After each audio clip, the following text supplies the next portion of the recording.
La economía de Perú parece blindada contra crisis políticas. Sus cifras macroeconómicas son positivas, aunque no le faltan problemas, como por ejemplo la desigualdad o el empleo informal que supera el 70%. A tal punto que algunos economistas le han empezado a llamar el milagro económico peruano. Según el Banco Mundial, Perú ha multiplicado por más de 6 su Producto Interno Bruto en los últimos 20 años y ha registrado un crecimiento sostenido, con la gran excepción de 2020 por el impacto de la pandemia. También ha logrado reducir la pobreza. Si en 2001 alrededor de un 20% de los peruanos vivía con menos de $2,15 al día, en 2022 esa cifra se reducía a menos del 6%. Pero lo que llama la atención, y es particular de Perú, es que este desempeño lo ha logrado en medio de una constante tormenta política. Recordemos que ha tenido 5 presidentes en los últimos 5 años y el actual mandatario, Pedro Castillo, lleva meses amenazado con la destitución o vacancia. ¿Cómo lo ha logrado Perú? Aquí te contamos 3 razones.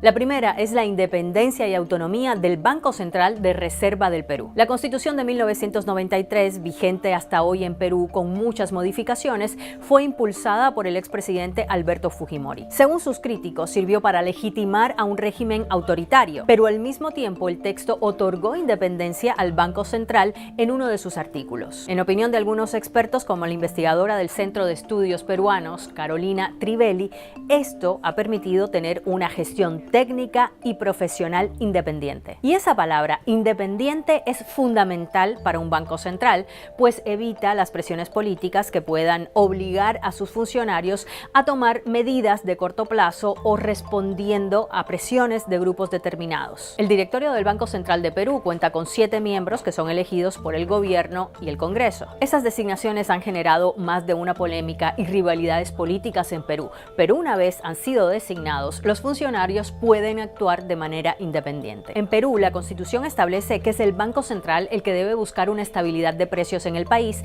y este mandato le da la libertad para diseñar y ejecutar su política monetaria. Esto puede ser desde bajar o subir tasas de interés para luchar contra la inflación o emitir billetes o bonos si es necesario para estabilizar la moneda. Las cifras muestran que ejerciendo esta independencia, el Banco peruano ha sido exitoso manteniendo a raya los precios tras las crisis inflacionarias que se vivieron en los años 70 y 80 en Perú. Aunque en 2022, con las presiones externas por el aumento del precio de los combustibles, por la guerra en Ucrania y el coletazo que ha dejado la pandemia, las políticas del Banco Central de aumentar las tasas de interés parecen no estar funcionando del todo. Y varias calificadoras internacionales como Moody's o Fitch han reducido la calificación del país de estable a negativa. Otro elemento importante es que si bien Perú ha tenido 7 presidentes desde 2006, en ese mismo tiempo el Banco Central ha tenido a Julio Velarde como director. Muchos lo consideran el hombre fuerte de la economía peruana. Es un economista respetado que genera confianza por su capacidad técnica. Por eso, cuando el actual presidente Pedro Castillo lo ratificó en el cargo, en los mercados se interpretó como una señal de confianza en la economía peruana. Aunque también ha generado polémica. Por ejemplo, en 2008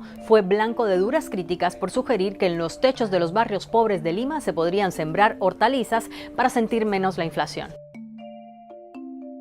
Pero en esa estabilidad monetaria hay otro elemento crucial. El banco ha logrado acumular más de $74.000 millones en reservas internacionales, unas de las más altas de América Latina en porcentaje del PIB. Con esa gran cantidad de dinero como respaldo, el banco puede movilizar grandes sumas en caso de necesidad, como a menudo hace para evitar bruscas devaluaciones del sol con su política de la flotación sucia. Este colchón importante de dinero es también uno de los motivos por los que Perú es uno de los países con menos déficit fiscal en la región. Representa un 2.5% del PIB y es otra de las razones de su sólida economía según el Banco Mundial. Según varios expertos, este bajo endeudamiento del país concede margen de maniobra al ministerio encargado de la política económica del gobierno y así puede continuar creciendo económicamente. Por ejemplo, según el gobierno, este 2022 la economía peruana cerrará con un crecimiento de 3.3%,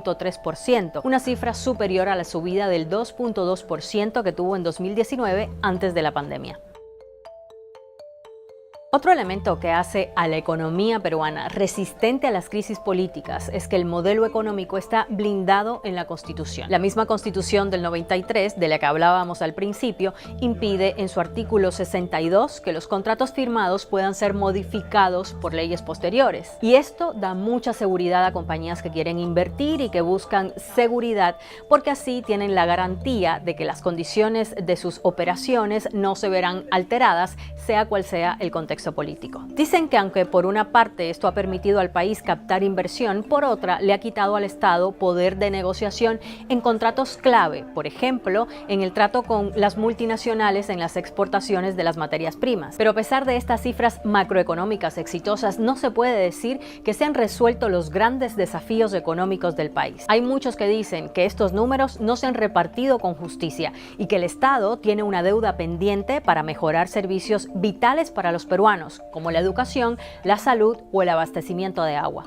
¿Te interesan los temas de la economía peruana? Bueno, si es así, te recomiendo que busques también en nuestro canal otro video que hicimos explicando qué es la flotación sucia, que es la política monetaria muy particular que aplica Perú. Cuéntanos aquí abajo qué te pareció este video, dale like y compártelo si te ayudó a entender un poco más acerca de cómo se comporta la economía en ese país, y si todavía no lo has hecho, suscríbete al canal. Nos vemos en el próximo. Chao.